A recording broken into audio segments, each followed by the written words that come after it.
प्रिय भक्तगण, आज हम आपको एक कथा का श्रवण करा रही हूँ जो सुनने मात्र से आपके जीवन में सुख, संपत्ति और धन की वर्षा होगी। तो चलिए कथा को प्रारंभ करते हैं। माता पार्वती जन कल्याण के लिए बताती है कि देवों के देव महादेव शिव जी का त्रिशूल किसने चोरी की। अगर आप यह कहानी सुन रहे हैं तो पूरा सुनिए।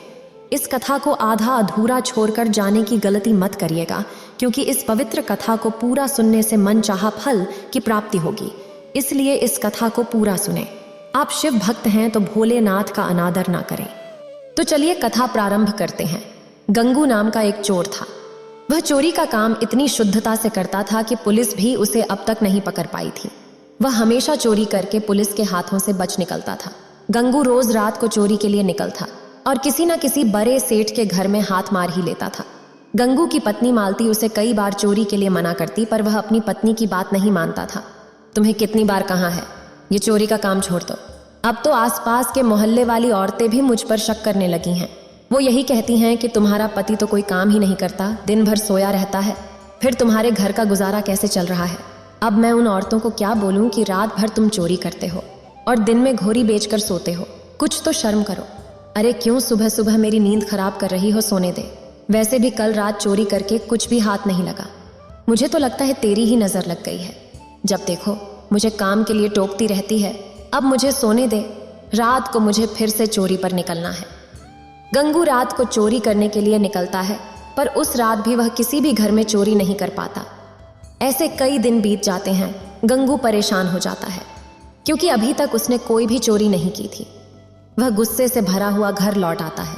उसी गांव में सोनेलाल नाम का एक बहुत ही अमीर और लालची व्यापारी रहता था। सोनेलाल दिखावा करने में बहुत ही माहिर था। गांव वालों के सामने वह खूब दान पुण्य करने का दिखावा करता, ताकि सब गांव वाले उसकी खूब वाहवाही करें।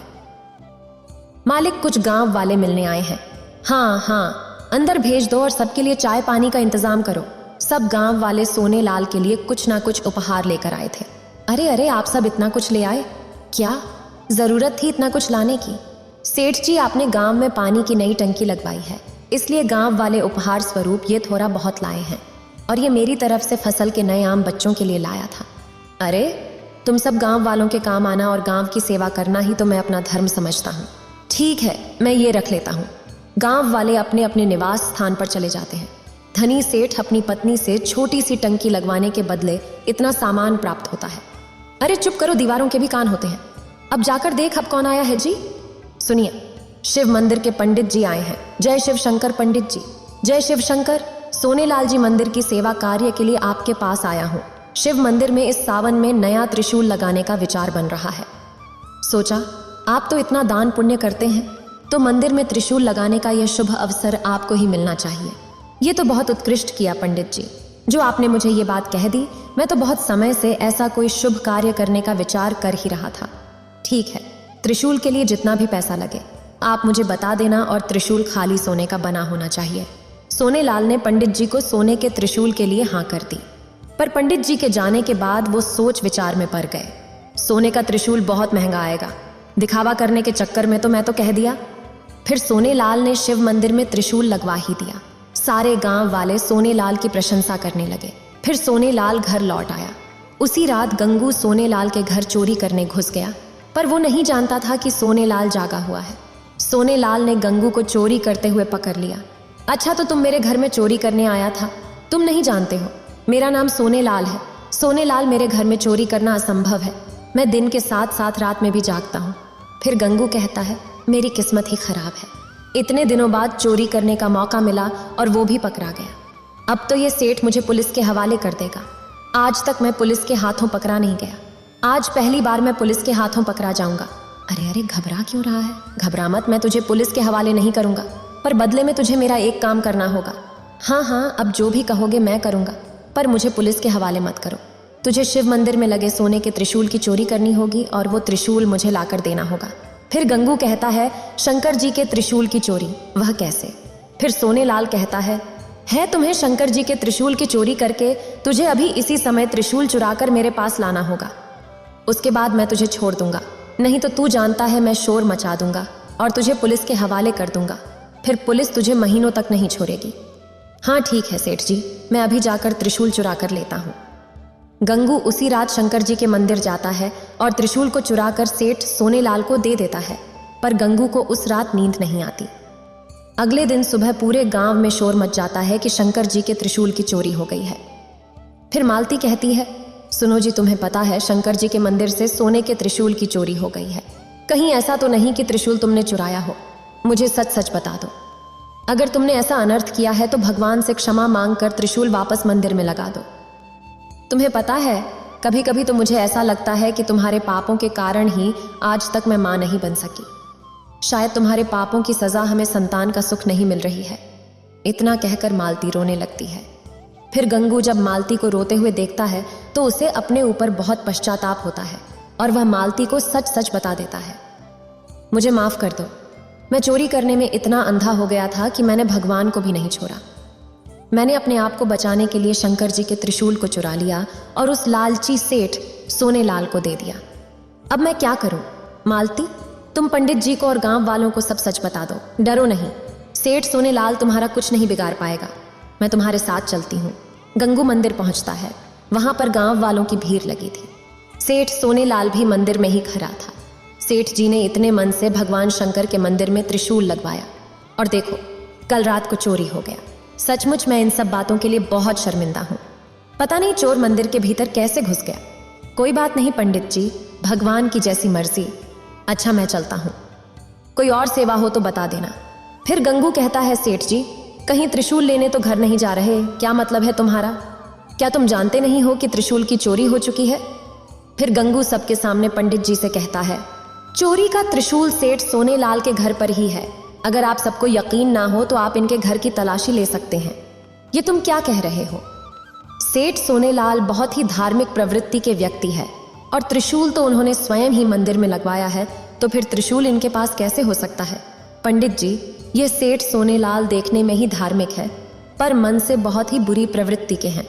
गंगू ने पंडित जी और गांव वालों को बीती रात की सारी सच्चाई बताता है, जिसे सुनकर सब लोग हैरान रह जाते हैं। सेठ सोनेलाल के घर की तलाशी लेने पर शंकर जी का त्रिशूल मिल जाता है। सेठ जी, यह त्रिशूल अब आप ही रखो। आप अब इस त्रिशूल को मंदिर में लगाने के अधिकारी नहीं हैं। भगवान तो श्रद्धा के भूखे होते हैं। यदि आपका मन नहीं था दान पुण्य करने का तो आप हम सभी को साफ साफ कह देते। ये दिखावा करने की कोई आवश्यकता नहीं थी। आज के बाद इस शिव मंदिर में आपके दिए पैसों का चढ़ावा नहीं चढ़ेगा। और पंडित जी, हम गांव वाले भी सेठ सोनेलाल के हाथों से कोई धर्म कर्म के कार्य में मदद नहीं लेंगे। हाँ, हर कोई सोनेलाल के खिलाफ हो जाता है। सेठ सोनेलाल पूरे गांव वालों को छोड़कर घर चला जाता है। इधर गंगू पूरे गांव वालों के सामने कहता है, आज मैं आपके सामने यह घोषणा करता हूं कि मैं आज के बाद कभी भी चोरी नहीं करूंगा, हमेशा मेहनत की रोटी कमाऊंगा। गंगू, तुमने बहुत ही ईमानदारी का काम किया है। देखना, भगवान भोलेनाथ तुम्हें इसका फल अवश्य देंगे। उस दिन से गंगू ने चोरी करना छोड़ दिया। अब वो मेहनत मजदूरी करता था। मालती भी गंगू के साथ मेहनत मजदूरी करती थी। वह दोनों बहुत खुश थे। कुछ समय बाद मालती माँ बन जाती है और एक बहुत ही सुंदर बच्चे को जन्म देती है, जिसका नाम भस्मासुर नामक राक्षस पड़ता है। वह दुनिया का सबसे शक्तिशाली असुर बनना चाहता था। एक बार जब भस्मासुर की भेंट नारद मुनि से हुई, तब उसने नारद मुनि से पूछा, हे नारद मुनि, मैं पृथ्वी का सबसे शक्तिशाली प्राणी बनकर सभी पर शासन करना चाहता हूँ। आप बताइए, इसके लिए मैं किस देवता को प्रसन्न करूं कि मुझे इच्छित वरदान की प्राप्ति हो? नारायण नारायण, इच्छित वरदान की प्राप्ति के लिए तो भगवान भोलेनाथ की कड़ी तपस्या करनी होगी। भगवान शिव को प्रसन्न करना बेहद आसान है।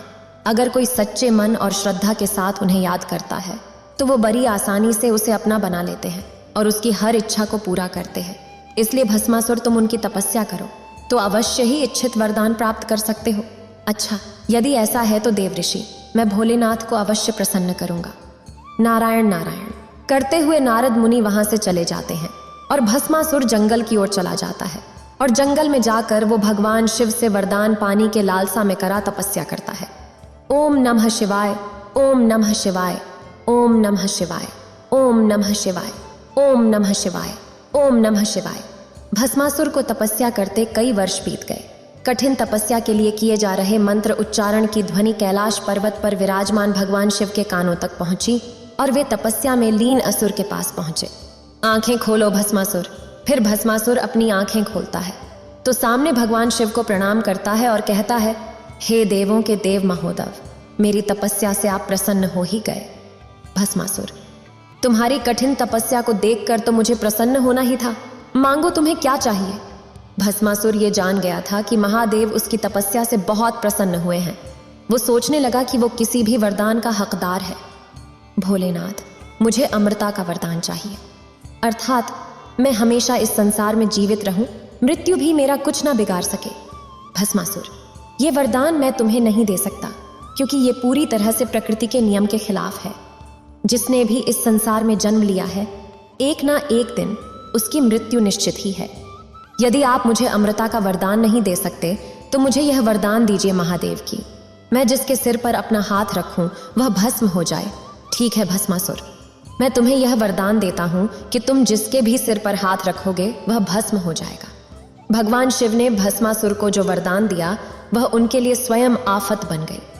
भोलेनाथ, अब कितने भोले हो, आपने यह वरदान देकर मुझे संसार में सबसे शक्तिशाली बना दिया।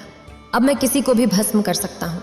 क्यों ना सबसे पहले मैं आपको ही अपना शिकार बनाऊं, आपको भस्म करके मैं कैलाश पर राज्य करूंगा। भस्मासुर, रुको, लगता है वरदान मिलने से तुम्हें अहंकार हो गया है, इसलिए तुम्हारी बुद्धि फिर गई है।